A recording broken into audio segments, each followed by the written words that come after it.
Salut, je m'appelle Philippe et bienvenue dans le festival. Toulou, Toulou, tou, tou, Toulou, tou, tou. Toulou, tou, tou, tou, Toulou, tou, tou. Festival! Dans notre province, chaque région a sa couleur, son identité. Et souvent, ça se présente par un festival. À Montmagny, c'est pas juste les feuilles qui tombent des arbres, c'est aussi le ciel qui se remplit d'oies blanches en octobre. Aujourd'hui, je vous amène dans un coin de pays où l'automne prend des couleurs bien spéciales.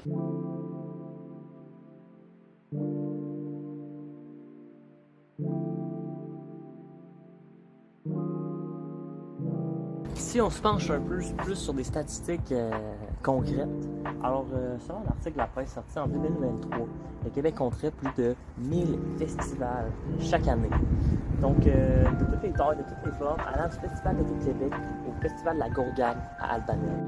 Selon Statistique Québec, on recense plus de 20 000 représentations de spectacles au Québec en 2023, puis avec 8,8 millions d'entrées. C'est vraiment immense. En 2019, toujours selon la presse, les 280 festivals membres du groupe Événements Attractions Québec ont généré 320 millions en revenus. Donc, les plus petits événements régionaux, comme celui de Montmagny, en ont généré 250 millions juste à eux seuls. Bon, on jase, mais malgré ces succès-là qu'on parle, il y en a aussi des défis. En 2023, plus de la moitié des festivals québécois ont terminé leur année avec un déficit. Fait que les prix d'organisation et de planification ont doublé depuis 2021. Mais malgré ça, nos festivals, on continue de les organiser puis continue de faire rayonner nos communautés. Les festivals au Québec, c'est une véritable tradition. Chaque coin de pays a son événement. Si on parle de Festivières à Québec, les Montgolfières à Saint-Jean-sur-Richelieu, puis évidemment les Cowboys que tout le monde connaît à Saint-Tite. Alors, ce ne sont pas que des fêtes, ce sont des moteurs économiques et culturels. Ça crée de l'emploi saisonnier, ça encourage le tourisme, ça stimule les commerces locaux, puis surtout, ça renforce l'identité des petites villes. Ces gens-là, ils se rencontrent annuellement pour faire la fête, puis se présenter des choses. Donc, c'est vraiment une plaque tournante dans certains endroits du Québec. Bon, mais Montmagny là-dedans. Montmagny, il faut savoir que c'est une ville de 11 200 habitants, puis que c'est le festival, le fameux festival de l'Oie Blanche, qui rassemble les gens à l'automne. Alors, c'est un festival qui existe depuis plus de 50 ans, puis qui célèbre la migration de plus de 20 000 oiseaux migrateurs, donc ces oies blanches-là, dans un refuge d'oiseaux de 122 hectares, donc qui est un endroit protégé là, par le gouvernement du Canada. Alors, c'est un festival qui propose beaucoup d'activités, dont des spectacles, des activités ornithologiques, des dégustations, des croisières aussi, notamment. Puis, plein d'autres super activités qui rendent ça vraiment vivant. Alors, tout à l'heure, je vous parlais des 11 200 habitants de Montmagny. Alors, il faut savoir que cet événement-là d'envergure, qui est le Festival de l'Oie Blanche, attire chaque année entre 60 000 et 100 000 visiteurs, surtout soutenus par plus de 1000 bénévoles. Donc, quand je vous parle d'attrait touristique, c'est là qu'on le voit. Pour vous donner une idée, là, la 52e édition, qui avait lieu en 2024 d'ailleurs, avait quand même un petit lot d'activités variées. D'abord, il y a évidemment l'observation des oies blanches sur le site de la Pointe-aux-Oies, donc un véritable sanctuaire naturel de refuge d'oiseaux.